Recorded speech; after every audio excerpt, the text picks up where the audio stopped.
এই সংসারে কখনো কোনো ব্যক্তিকে তার বাইরের পোশাক দেখে বিচার করার চেষ্টা করবেন না। এটা খুব বড় ভুল করবেন।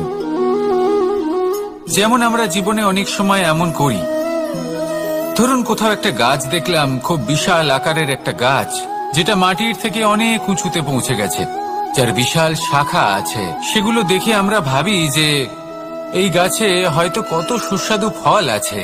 আমরা সেই গাছের পরিচর্যা করতে থাকি।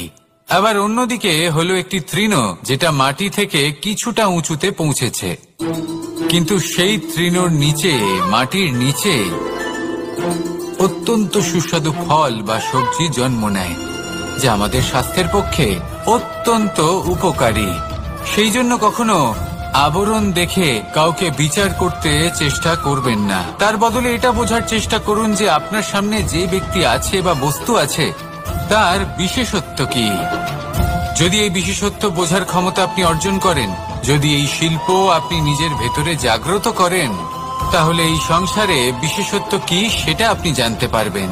আর এই সমস্ত খেলা দৃষ্টি থেকে নয়, দৃষ্টিভঙ্গি থেকে জন্ম নেয়। দৃষ্টিভঙ্গি সবসময় শুভ রাখুন, আর আমার সাথে ভালোবেসে বলুন রাধা রাধা।